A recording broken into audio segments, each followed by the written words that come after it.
Les amis, bonjour. On se retrouve pour notre 112e économiser et partager et ce quatrième et dernier produit de la vague Elite Créature reçu en décembre. Alors, un immense merci à Franck. Tout d'abord, pour nous permettre de voir ce nouveau produit d'Elite Créature vraiment de niche, limité lui aussi à 99 exemplaires, mais une réalisation entièrement imaginée par Steve Wong en collaboration avec le sculpteur, le créateur, l'artiste Akihito, dont on avait vu bien sûr déjà l'époustouflant Brain Dead et qui a distribué uniquement sur le sol asiatique une réalisation de Nosferatu absolument splendide, transformée en chauve-souris.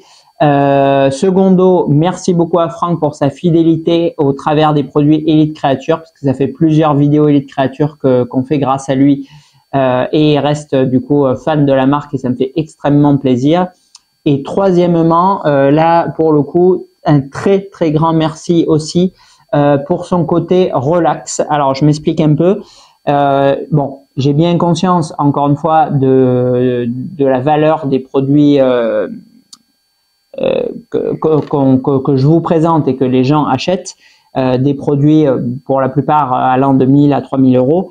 Je sais que bon, les transporteurs sont pas toujours ultra méga rigoureux sur les acheminements, que les suivis sont un peu fantaisistes, etc. Et je comprends que ça puisse être une source de stress étant donné l'argent engagé. Maintenant, je profite du coup du remerciement que je fais à Franck pour rappeler que, encore une fois, même si je suis effectivement extrêmement chargé en termes d'emploi du temps, je tiens à rappeler, comme ça a été le cas depuis le tout premier économiser et partager, ou même avant que je fasse les vidéos pour les transactions que j'avais eues, que je suis systématiquement là en cas de problème. C'est-à-dire si le produit arrive endommagé, si le produit, comme ça arrive extrêmement rarement, mais c'est arrivé à Axel, soit volé par le transporteur, ou si, je ne sais pas, le produit reste bloqué, que la livraison n'a pas pu se faire, qu'il faut rappeler, etc. Je mets vraiment un point d'honneur malgré, encore une fois, des très lourds horaires de travail, à quand même mettre mon travail en stand-by, bon, sauf quand j'ai, je ne sais pas, 5 personnes au comptoir. Donc là, forcément, je dis pas aux gens de poireauter 10 minutes le temps d'appeler TNT. Mais ce que je veux dire, c'est que vraiment, dans les dizaines de minutes qui suivent ou les heures maximum, s'il y a vraiment du monde qui s'enchaîne dans la boutique, je joins du coup les transporteurs pour régler le problème. Donc, il n'arrive absolument jamais que vous restiez en attente voilà, plusieurs jours sans avoir de nouvelles si jamais le transporteur ne fait pas son travail ou ne livre pas dans les délais convenus. Bon, malgré tout, c'est quand même assez courant et encore une fois, c'est pas une critique de ma part, mais c'est pour essayer d'expliquer ce que j'explique à chacun, mais de manière un peu plus globale là. C'est très très courant dès qu'il y a, je ne sais pas, un quake dans le suivi ne s'actualise pas, le numéro est pas encore consultable en ligne, je sais pas, enfin bon, peu importe, ce genre d'anticipation de problème avant même qu'il y en ait un. Et les personnes qui envoient des messages, du coup, alors un peu de manière compulsive, j'ai envie de dire, c'est-à-dire des vagues de 3, 4, 5, 6, 10 messages d'affilée pour essayer d'évacuer leur stress.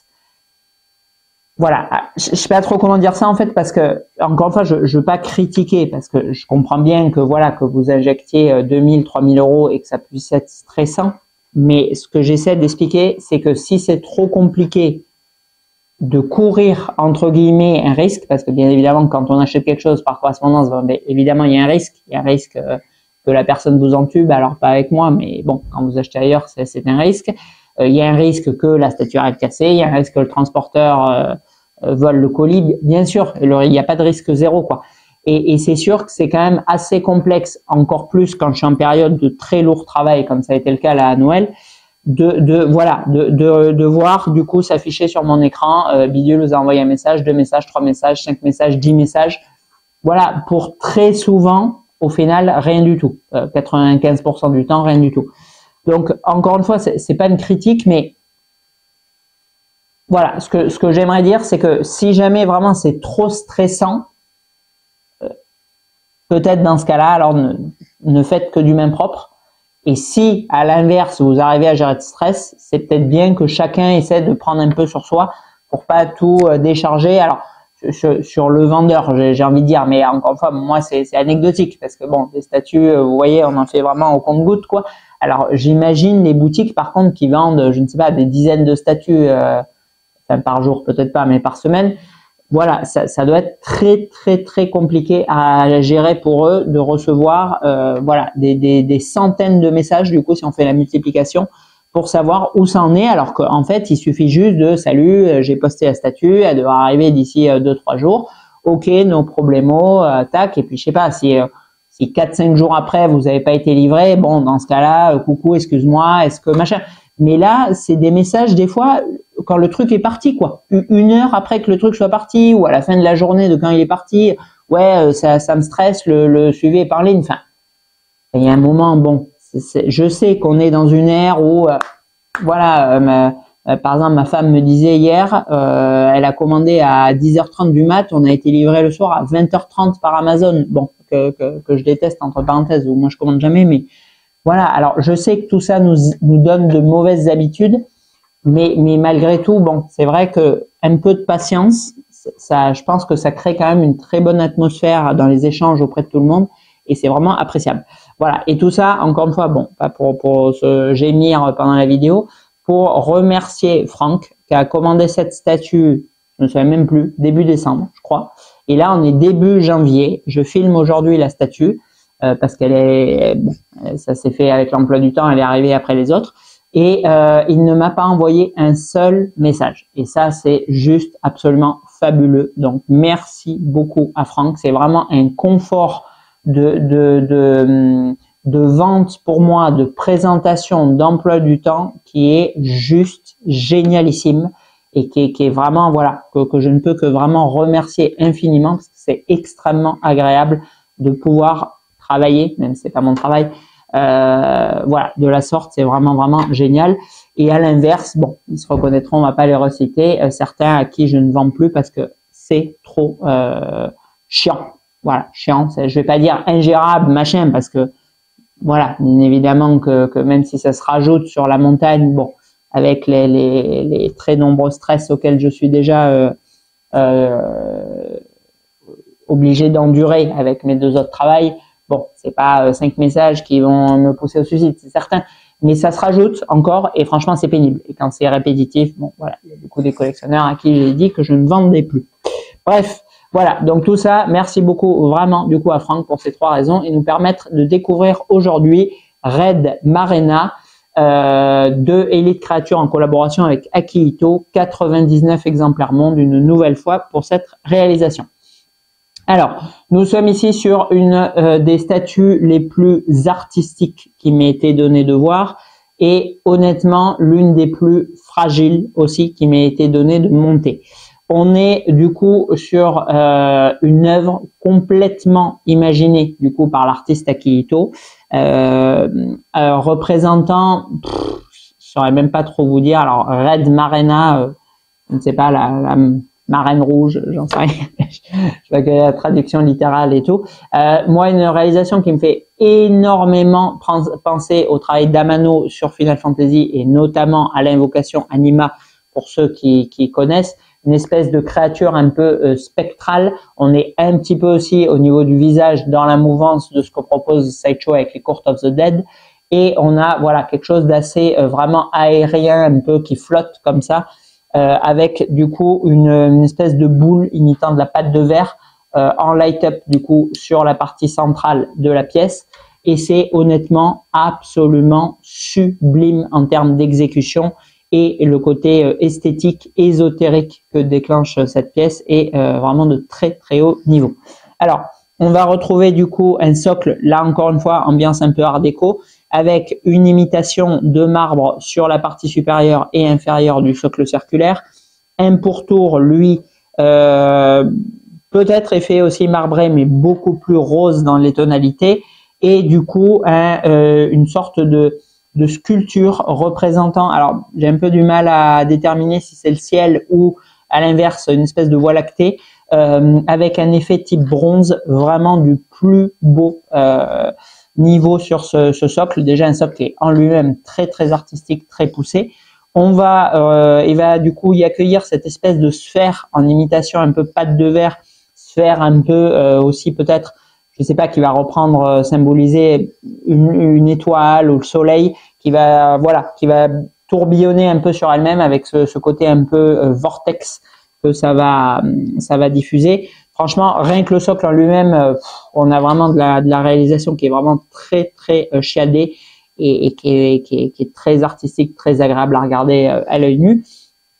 Ensuite, on va avoir cette espèce d'amas, alors là un peu plus vampirique, j'ai envie de dire, avec voilà une cape avec des ailes entremêlées qui vont du coup aussi tournoyer un peu autour de cette sphère, venir comme si être puiser un peu son pouvoir depuis la sphère lumineuse. Franchement, c'est vraiment très très joli. C'est des mix de PU et de résine du coup translucide comme d'habitude chez Elite Creature, qui sont toutes du coup striées avec des mouvements un peu comme des ailes repliées un peu de Nosferatu. C'est franchement magnifique. On est entre un peu le drapé, le textile pour les parties avant ou la cape à l'arrière et les ailes du coup un petit peu ambiance Nosferatu sur le côté. C'est vraiment très très très très beau avec des dégradés bien sûr sur chaque pièce, allant du pourpre foncé jusqu'aux tonalités vraiment de beige terracotta sur le haut. Vraiment très très très joli et des stries du coup de gold horizontaux qui viennent couper du coup ces formes. Voilà, je vais pas le dire encore une fois, mais c'est vraiment extrêmement artistique. Ensuite, on a pareil l'ambiance un peu manche drapée qui vient s'entremêler là carrément et qui est honnêtement extrêmement fine et tendue à mettre. J'ai vraiment croisé les orteils quand j'ai tout plugué ensemble et du coup ces doigts un peu décharnés et très pointus là aussi qui donnent un aspect vampirique qui viennent du coup se croiser sur l'avant de la pièce avec j'imagine un symbole encore un peu religieux quoi, un peu en forme de croix. Et les doigts du coup pour certains qui sont désarticulés parce qu'on a le pouce, bon bien sûr je vais pas me péter le pouce dans la vidéo pour vous le montrer, mais qui est complètement cassé quoi, il est comme ça mais à l'envers quoi. Donc voilà, avec les ongles longs qui remontent et tout, qui font une espèce de contreforme là, bon franchement c'est vraiment très très très joli. Sur le haut du coup des drapés du côté, on a du coup des espèces de petites boucles en forme de pétales de rose et par-dessus des petits éléments là qui viennent flotter un peu du coup là sur le plug, une espèce de boucle aussi avec une perle au centre. Ensuite derrière, on a du coup le corps de notre Red Marena, alors qui est du coup masqué parce qu'il y a les bras qui viennent se plugger devant, mais elle a du coup une espèce de corset qui est du coup bien échancré, avec des côtes squelettiques qui viennent par-dessus. Du coup, j'essaierai de vous filmer en zoomant et tout, mais il y a énormément de détails, donc je pense que ça va être un échec comme souvent, qui viennent du coup emprisonner ce corset. À l'arrière, pareil, on a ces espèces un peu de vous savez, les robes bouffantes là de créatrices qui remontent, mais un petit peu forme corne démoniaque, avec justement des tonalités de bordeaux, de pourpre, qui viennent teinter ça par-dessus. Et sur le visage, bon, on a un très joli collier, et ensuite on a du coup cette espèce de visage qui rappelle énormément, là pour le coup je trouve, c'est une espèce de mix. Le bas, on est vraiment sur le visage d'Anima dans FF10, et le haut, par contre, ça me fait énormément penser à Lilith dans Diablo 4, des espèces de grosses cornes comme ça, là, de Behemoth, qui viennent s'imbriquer sur les yeux. Elle a du coup pas de visage, elle a une espèce de creux du coup pour les globes, et du coup le bas de la corne qui vient s'imbriquer dessus, des grandes oreilles elfiques et ces immenses cornes là aussi avec un dégradé du coup de beige et de bordeaux qui viennent finir. Donc franchement et encore bon, je vous cite là les détails que je vois, c'est bourré, gavé de détails, de sculptures, de machin. Enfin là on a vraiment voilà. Alors c'est sûr que pour les newbies, voilà, qui vont acheter une 4e Gal Gadot ou une comment elle s'appelle cette actrice que je déteste là, Anna Hathaway. Bon, bien évidemment que ça ne présentera strictement aucun intérêt d'acheter ce genre de réalisation. En revanche, pour ceux qui s'intéressent, alors ou à l'art japonais ou voilà à ce que produit Toynami du coup sur cette gamme, ou à une pièce artistique tout simplement, on est vraiment sur du très très très haut niveau. Alors c'est une petite pièce, elle doit faire 50 cm du socle jusqu'aux cornes. Ça vaut 950 € et en économiser et partager. Donc bien sûr que vous avez posté ça sur Facebook, vous n'allez même pas avoir un pouce bleu, alors que vous achetez pour 1000 balles, je sais pas, un Batman ou un Iron Man, voilà, vous aurez facilement votre dizaine de masterpieces ou tueries stratosphériques. Mais voilà, pour les gens qui savent vraiment apprécier cet objet d'art que nous livre ici Elite Créature, franchement, c'est vraiment absolument somptueux à exposer. Et je sais que Franck, du coup, est bien sûr amateur de ce genre de travail. D'ailleurs, encore un quatrième remerciement pour lui, parce qu'aussi, lorsqu'il m'a contacté, j'ai regardé là, ça s'est cantonné à 2 messages, c'est-à-dire qu'on n'avait pas « Bonjour, est-ce que la statue est disponible? Elle est livrée quand? Comment est-ce que vous envoyez? Mais est-ce que je peux payer comme ça? Je recevrai sous combien de temps? Vous utilisez avec quel transporteur? Qu'est-ce qui se passe en cas de problème? Quelle garantie j'ai? Vous avez déjà fait des transactions? » Voilà. Là, c'était salut Vincent, est-ce que la Red Marina est dispo? Ouais, elle est top. Tu me confirmes ton PayPal, paiement fait. Voilà, 2 messages. Bon, ben ça, encore une fois, bon, alors, bien sûr, tout le monde ne peut pas acheter comme ça, j'en ai conscience, quoi. Mais une fois de plus, génial, quoi. Génial. Parce que pourquoi Franck il achète ça? Ben, pas parce que il veut appeler son pote Greg et Martin pour dire waouh, t'as vu dernière tuerie, machin et tout, venez vite parce qu'après je dois remettre en vente. Non, là parce que Franck il connaît ce qu'il achète, il sait ce que la qualité qu'offre la marque, il sait où est-ce qu'il va mettre cette statue, il sait pourquoi il l'achète. J'imagine qu'il compte pas la revendre. Enfin, voilà. Et là, encore une fois, vraiment, je suis complètement à 200% dans cette optique, c'est-à-dire d'acheter vraiment des statues que vous allez conserver. Alors, après, c'est pas un drame si, je sais pas, 3 ans après, vous changez de display, voilà, vous avez un nouveau kiff, je sais pas, la licence vous a déçu. Je prends par exemple Joker. Bon, les gens avaient surkiffé Joker 1. Ils voulaient absolument une représentation de Joaquin Phoenix. Bon, Joker 2, j'ai toujours pas vu, mais apparemment complètement lamentable. Et de la bouche du réalisateur, il déconstruit complètement le personnage et l'aura que s'étaient créé les gens autour du Joker du premier film. Bon, ben voilà, tac, Todd Phillips m'a déçu, je veux plus trop de représentation, je vends mon Joker. Bon, là, ok, voilà, il y a tout un cheminement, des éléments et tout qui font que. Mais bon, salut, Instabuy, préco, j'ai reçu, je cède ma préco. Voilà. Je suis pas gentil dans cette vidéo, mais franchement, quand il y a des acheteurs comme Franck, c'est un tel plaisir que vraiment, que ça me donne envie vraiment de quasiment de vendre des statues qu'il y a des collectionneurs comme ça, parce que c'est génial, quoi. C'est génial, et moi, je suis à 200% dans ce trip, quoi. Alors, autant là, en tant que vendeur que collectionneur, quoi. Parce que c'est pareil, voilà, moi, j'achète un truc, alors bon, j'exhorte pas les gens à faire la même chose, mais moi, c'est genre 2 mois après, si j'ai pas reçu, que je dis coucou, ça en est où, au fait? Et encore, si je me souviens que j'ai acheté le machin et que j'ai pas reçu, quoi. Bref, donc voilà, allez, on va passer à la notation de cette pièce, parce qu'à part vous raconter ma life, il se passe pas grand chose dans cette vidéo. Donc, réalisme et fidélité, impossible de noter parce que œuvre totalement imaginaire et inspirée uniquement par les sombres noirceurs et de désir de Akihito. Donc bon, comment est-ce qu'on va noter ça? Impossible, franchement, là je vais mettre une barre parce que réalisme et fidélité, impossible de noter ça.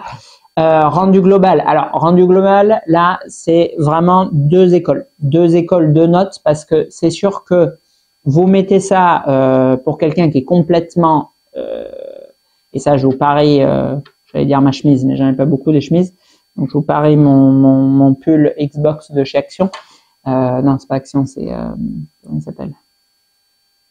Pourtant c'est pas faute d'attendre ma femme pendant 1h30 quand elle y va. Comment il s'appelle ce shop? Je sais pas. immense magasin de fringues sur 3-4 étages, le nom ne me revient pas. C'est mon subconscient qui fait tout ce qu'il peut pour l'oublier. Voilà, vous mettez cette œuvre dans un salon et vous invitez des gens, je sais pas, amateurs d'art ou de peu importe de design intérieur ou je ne sais quoi. Voilà, les gens vont kiffer, c'est certain. Vous faites une magnifique présentation du coup sous un globe en plexi avec pourquoi pas un socle justement un peu effet marbre et une lumière tamisée tonalité orange. Tout le monde va kiffer cette statue. Même quelqu'un qui a jamais regardé un film au ciné, il va aimer. À l'inverse, vous faites venir effectivement, je sais pas, des geeks, quoi, voilà, pour schématiser. Bon, tout le monde va vous dire, c'est quoi ça, ça sort d'où, c'est FF10, ça, non, FF12, ah non, bon, non, mais ça m'intéresse pas alors. Voilà, donc bon, très compliqué. Moi, je suis vraiment, honnêtement, très admiratif de ce genre de pièces. Même si c'est pas gros, même si c'est pas lourd, même si c'est pas impressionnant, en rendu global, je vais mettre 17 sur 20 à cette œuvre d'art parce que c'est absolument somptueux en termes d'imagination, de sculpture et d'exécution de la part d'Elite Creature. C'est vraiment sublime. En rapport qualité-prix, alors, disons que ça me choque pas plus que ça parce que honnêtement, on est à peu près sur la même taille que l'Alien, le Reptilian Grey maquette. On est sur une réalisation qui fait 50 cm, 99 exemplaires, œuvre originale tout comme l'était le Reptilian Grey. Le Reptilian Grey, on était à 1700 € prix public. Là, je sais pas à combien on est en prix public, 1200, je pense, un truc du style. Là, pour le coup, moi, ça m'interpelle pas spécialement, d'autant plus qu'on a vraiment une exécution incroyable sur cette pièce et qui était vraiment pas le cas pour le coup sur le Reptilian Grey, qui était beaucoup plus sommaire. 15 sur 20 en rapport qualité-prix. En note générale, ça va être compliqué de dépasser du coup cette note parce que encore une fois, ça va parler à extrêmement peu de monde. Très certainement une vidéo d'ailleurs qui va faire moins de 100 vues. Puisque bon, Red Marina, attends, c'est dans quoi? C'est dans Black Widow? Ah non, Elite Creature, œuvre originale. Allez hop, je switch direct. Donc bon, compliqué. Je vais quand même mettre 16 sur 20. 16 sur 20 à cette pièce parce que franchement, pour moins de 1000 € du coup en économisé et partagé, on a une statue, une œuvre d'art qui est quasi unique parce qu'en France, enfin en Europe, je crois que j'ai jamais vu dans une collecte. Et pour une somme, bon, on paye effectivement le travail artistique parce qu'on n'a pas beaucoup de résine, le light-up il est relativement simpliste, mais c'est quand même extrêmement shadé. Donc 16 sur 20 en note globale. Allez, dernier, merci à Franck, merci beaucoup. Merci. Arigato gozaimasu, vraiment pour ce nouvel achat, pour m'avoir permis de vous présenter ça. Bon, ça retombera sûrement dans l'oubli, mais au moins ça aura eu le mérite d'être présenté. Allez, on clôture avec cette pièce du coup, cette vague de statues Elite Creature, et on se retrouve sûrement la semaine suivante pour une marque bien moins appréciée chez moi, pour Queen Studio. À bientôt.